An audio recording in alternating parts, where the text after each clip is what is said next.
जी अस्सलाम वालेकुम वीवर्स, मैं हूं असदुल्ला बहरिया टाउन कराची से। लेकिन इस वक्त मैं मौजूद हूं बहरिया टाउन रावलपिंडी के अंदर। आप ये मेरे पीछे देख सकते हैं कि आपको ये मेरे पीछे बहरिया टाउन रावलपिंडी का जो मशहूर क्लॉक टावर है ये आपको नज़र आ रहा होगा। यहाँ पर मेरा बहरिया टाउन रावलपिंडी के अंदर कुछ दिनों का जो वो टूर था, तो मैंने सोचा आपके साथ मैं बहरिया टाउन रावलपिंडी की जो करंट मार्केट सिचुएशन है उसके हवाले से मैं आपके साथ जो है कुछ चीज़ें मैं शेयर करूँगा। और इसके साथ साथ हम लोग बहरिया टाउन रावलपिंडी की मार्केट का कंपैरिजन करेंगे बहरिया टाउन कराची की मार्केट के साथ, क्योंकि यहाँ की जो मार्केट है वो काफ़ी डिफरेंट है बहरिया टाउन कराची से। तो इसके हवाले से हम लोग कुछ डिस्कशन करेंगे और यहाँ के हवाले से मैं कुछ मज़ीद डिटेल्स आपके साथ जो मैं शेयर करता हूँ। तो इसके ऊपर डिस्कशन करने के लिए मेरे साथ यहाँ पर मौजूद है मिस्टर शाहिद सुल्तान साहब, जो कि काफ़ी अरसे से यहाँ पर बहरिया टाउन रावलपिंडी के अंदर रियल एस्टेट की जो सर्विसेज हैं वो यहाँ पर वो प्रोवाइड कर रहे हैं। तो इनके साथ हम लोग कुछ डिस्कशन हम लोग जो है वो करेंगे। जी बस हमारे साथ शाहिद सुल्तान साहब जो है मौजूद हैं। तो शाहिद साहब बहुत शुक्रिया आपके टाइम देने का। Thank you. शाहिद साहब मुझे थोड़ा सा बहरिया टाउन रावलपिंडी की जो मार्केट सिचुएशन है पिछले 2 साल में, क्योंकि हम इसका कंपैरिजन हम लोग बहरिया टाउन कराची के साथ कर रहे हैं, तो बहरिया टाउन कराची में तो ऑलमोस्ट 40-50% जो प्राइसेस हैं वो डाउनफॉल का शिकार हुई हैं। तो इस पूरी सिचुएशन का बहरिया टाउन रावलपिंडी की मार्केट के ऊपर क्या इम्पैक्ट पड़ा है, इसके हवाले से बताइए। अच्छा, अगर हम पूरी मार्केट की मार्केट की बात की जाए तो प्रॉपर्टी की जो इस वक्त मार्केट है वो पूरे पाकिस्तान में डाउनफॉल का शिकार है। जिस तरीके से पोस्ट कोविड प्रॉपर्टी की मार्केट का पाकिस्तान में जो सिचुएशन चल रही थी वो उसका इम्पैक्ट लाजमी बात है तमाम शहरों के ऊपर आया है, जिसमें DHA, बहरिया और एनी सोसाइटी जिसका हम नाम लें उसके ऊपर इस सारी चीज़ का इम्पैक्ट आया है। लेकिन ओवरऑल अगर आप बहरिया रावलपिंडी की मार्केट को देखें उसके ऊपर इसका इम्पैक्ट आया ज़रूर है, लेकिन उतना नहीं आया जितना यानी कि बहरिया टाउन कराची की आप बात कर रहे हैं।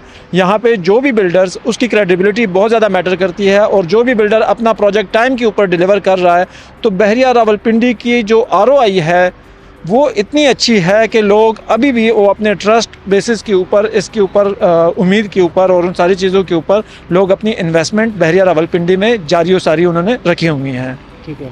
अच्छा शायद साहब मुझे एक चीज़ बताइएगा कि बहरिया टाउन का जो रावलपिंडी है इस वक्त मैं ये देख रहा हूँ कि बहुत मैच्योर मार्केट हो चुकी है। मैंने जितनी भी यहाँ पर विज़िट मैंने किया है, जो ग्राउंड फ्लोर के शोरूम्स हैं, डिफरेंट अच्छे यहाँ पर ब्रांड्स जो हैं वो बैठे हुए हैं, डिफरेंट यहाँ पर मार्ट जो है वो ओपन हुए हुए हैं। और तो बीइंग बहरिया टाउन कराची रेजिडेंट मेरे लिए बहुत ही सरप्राइजिंग चीज़ है। मैं देख रहा हूँ कि यार इतनी यहाँ की मार्केट जो है मैच्योर हो चुकी है। तो मुझे ये बताइए भी कोई अभी ये सारी आबादी आई है या इस स्टेज पर आने के लिए कितना टाइम लगा है बहरिया टाउन पिंडी को? देखिए, बहरिया टाउन रावलपिंडी 2000 में फ़ेज़ 7 लॉन्च हुआ था और 2003 में फ़ेज़ 8 की अनाउंसमेंट हुई थी।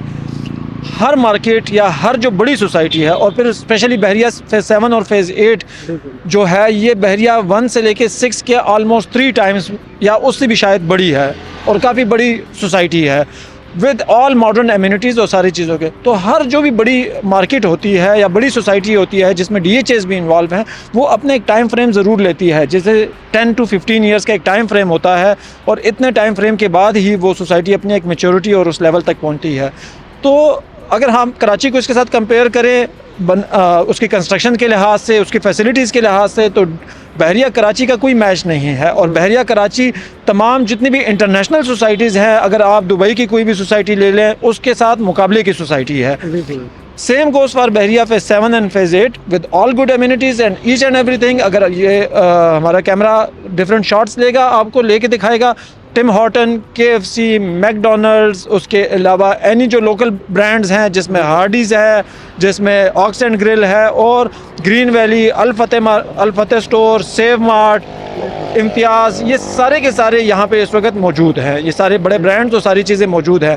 तो इंशाल्लाह जो आपके लोगों का कंसर्न है, ये सारी चीज़ें एक उस बड़ी सोसाइटी के अंदर भी ज़रूर आएंगी। इट टाइम टेकिंग प्रोसेस, लेकिन जूँ आबादी और फुटफॉल ज़्यादा होता जाएगा तो वो मार्केट भी फ्लरिश कर जाएगी। ठीक है।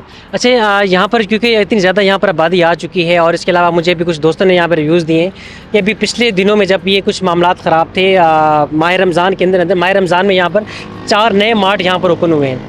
लेकिन ये नया जो बिज़नेसेस हैं, नई चीज़ें यहाँ पर ऑलरेडी जो हैं वो इस बहरिया टाउन पिंडी की मार्केट के अंदर जब आ रही हैं। तो क्योंकि यहाँ पर शायद आबादी बहुत ज़्यादा यहाँ पर आ चुकी है, तो इस वजह से मार्केट एक स्टेबल यहाँ पर रहती है।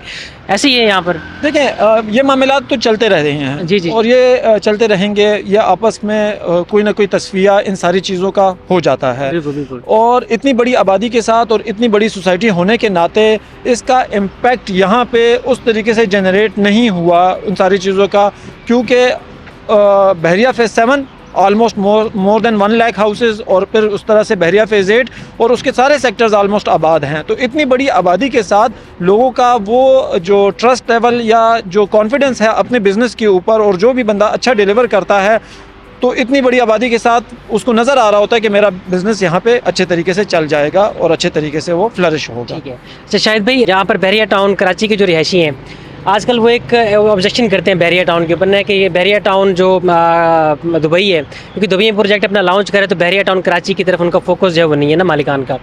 तो एक टाइम था कि यहाँ के जो लोग हैं बहरिया टाउन रावलपिंडी के, ये सेम ऑब्जेक्शन करते थे बहरिया टाउन कराची के लिए कि बहरे की जो मैनेजमेंट है, मालिकान है, उनका सारा फोकस जो है वो बहरिया टाउन कराची के ऊपर है। और वो अभी तक ये चीज़ कहते हैं कि जो पिछले 2-3 साल के अंदर उनका सारा फोकस कराची के ऊपर है, यहाँ के लोगों को फैसिलिटेट जो नहीं किया जा रहा। आप मुझे बताएं कि यहाँ के लोग जो हैं उनको यहाँ की जो एमिनिटीज़ हैं, पानी, बिजली, क्योंकि यहाँ पर पानी का भी पिंडी इस्लामाबाद में बहुत बड़ा इशू है जैसे कराची के अंदर है, तो यहाँ की फैसिलिटीज़ में, एमिनिटीज़ के अंदर कोई डिफरेंस आया है, आपको कुछ देखने को मिला है यहाँ पर? देखिए, मैं पिछले काफ़ी अरसे से बहरिया के अंदर रह रहा हूँ। जब कभी भी कोई भी कंप्लेंट करते हैं, कोई भी कॉल करते हैं, फ़ौरन उसी टाइम के ऊपर वो कंप्लेंट रिज़ॉल्व होती है। बिजली की फ़ैसिलिटीज़, सफाई की फ़ैसिलिटीज़, पानी की फ़ैसिलिटीज़, पानी रेगुलर आ रहा होता है, लेकिन अगर पानी नहीं आता, बाउज़र्स की प्रोविज़न, ये सारी चीज़ें यहाँ पे मौजूद रहती हैं। तो मेरी रिक्वेस्ट अपने तमाम पाकिस्तानी भाइयों से और इवन ओवरसीज़ पाकिस्तानी भाइयों से भी यही है कि वो ट्रस्ट को कायम दायम रखें, और वो मेरा मशवरा यह है कि वो पाकिस्तान के अंदर ज़्यादा इन्वेस्टमेंट करें, तो ये उनके लिए भी, मुल्क के लिए भी और सारी जगहों के लिए, सबके लिए एक फ़ायदेमंद ऑप्शन हो। मैं अपने देखने वालों को ये मैसेज दूंगा कि बहरिया टाउन रावलपिंडी जो 96 से यहाँ पर जब लॉन्च हुआ है, तो 96 से अब तक सारी चीज़ें उसी तरह से, सारी मेंटेनेंस सब कुछ इसी तरह से है। तो ऐसा नहीं है कि यहाँ पर चीज़ें ख़त्म हो गई फिर बहरिया ने अपनी सारे कुछ लाहौर या कराची वाली साइड पर चले गए। अच्छा शायद भी आखिर में बिल्कुल वीडियो हमारी काफ़ी लंबी हो गई है। अच्छा शायद भी हमारे बहरिया टाउन कराची के लोग लीज़ के हवाले से, सिंध में टर्म यूज़ होती है लीज़ के हवाले से, जो कि 99 ईयर्स के लिए होती है, तो यहाँ पर उससे मिलती जुलती यहाँ पर रजिस्ट्री इंतकाल का कंसेप्ट है पंजाब के अंदर, तो मोरलेस वो सेम ही चीज़ है ना ऑलमोस्ट। हालांकि वो डिफरेंस है, रजिस्ट्री इंतकाल तो परमानेंट एक जो ओनरशिप होती है वो ट्रांसफ़र होती है। तो अभी रिसेंटली हमने ये देखा था कि यहाँ पर रजिस्ट्री इंतकाल जो है वो यहाँ के लोगों के लिए जो ओपन किया गया था, तो उसका यहाँ की मार्केट के ऊपर क्या इम्पैक्ट जो हुआ है। हालांकि हम लोग बहुत कॉन्शियस है कराची वाले कि हमें किस तरह की लीज़ या इस तरह की चीज़ हमें मिल जाए तो हम बहुत अच्छा उस चीज़ को समझते हैं, तो यहाँ पर क्या इम्पैक्ट पड़ा है उस चीज़ का? अच्छा, इस तरह से है असद भाई के फ़ेज़ 1 से लेके फ़ेज़ 6 में ये वाला जो रजिस्ट्रेशन इंतकाल ओपन हुई है, और उससे पहले यहाँ पर भी अलॉटमेंट लेटर के ऊपर ही ये सारा कुछ चल रहा था। बहरिया फ़ेज़ 7 और फ़ेज़ 8 में अभी भी अलॉटमेंट लेटर के ऊपर ही आपको सारी प्रॉपर्टीज़ मिल रही होती हैं। लेकिन अगर आप ओवरऑल शॉट लेके देख लिया जाए, इतनी बड़ी यानी कि ये सोसाइटी बन चुकी है, इतना ज़्यादा यहाँ पे कमर्शियल एक्टिविटीज़ और सारी चीज़ें हो रही हैं, तो मेरा नहीं ख्याल कि अब इस न्यूज़ के साथ इसके ऊपर कोई फ़र्क पड़ रहा है। अलॉटमेंट लेटर के ऊपर भी लोगों ने इतनी सारी प्रॉपर्टीज़ ख़रीद ली हैं और ये इतना फ्लरिश कर चुका है, तो मुझे नहीं लगता कि इस न्यूज़ ने कोई बहुत ज़्यादा इम्पैक्ट जनरेट किया है। इसका बिज़नेस वही अपनी प्रॉपर्टी की जिस तरह से बिज़नेस चल रहा है उसके लिहाज से ये ड्राइव हो रहा है इस वक्त। अच्छा, इसका ये मतलब है कि जो यहाँ के लोग हैं पंजाब के, पिंडी के, क्योंकि बहरिया टाउन बहुत काफ़ी टाइम से यहाँ पर काम कर रहा है, तो जो एक ट्रस्ट लेवल है वो बहुत ज़्यादा है as compare to Bahria town Karachi, क्योंकि बहरिया टाउन वहाँ कराची में तो रिसेंटली जो हो गया है, तो ये मेरे ख्याल में एक मेन जो है वो डिफरेंस है यहाँ। बिल्कुल ऐसा ही। जी शायद भी बहुत शुक्रिया आपका, आपने पंजाब की इतनी शदीद गर्मी के अंदर आपने हमें टाइम जो है वो दिया और वीडियो के लिए आप जो है हमारे साथ आए। ऑलवेज एट योर सर्विस, और ये कोई बात नहीं है, आप जब भी आएंगे हम आपको पूरा टाइम इंशाल्लाह। तो हमारे बहरिया टाउन कराची के व्यूवर्स जो हैं वो काफ़ी आई होप सो कि एंजॉय करेंगे। और व्यूवर्स, आपने भी हमें कमेंट सेक्शन के अंदर आपने लाजमी बताना है कि आप शायद साहब की जो ओपिनियन है उसके साथ आप किस हद तक एग्री करते हैं, किस हद तक डिसएग्री करते हैं, अपने ओपिनियंस आपने लाजमी देने हैं। तो ये कुछ अपडेट थी बहरिया टाउन रावलपिंडी की मार्केट के हवाले से। तो इंशाल्लाह ताला आपके साथ बहरिया टाउन कराची के अंदर, क्योंकि मैं भी यहाँ से आज जो मैं चला जाऊँगा वापस, तो बहरिया टाउन कराची के अंदर आपके साथ जो अगले 1-2 दिनों में आपसे लाजमी मुलाकात होगी। Thank you so much.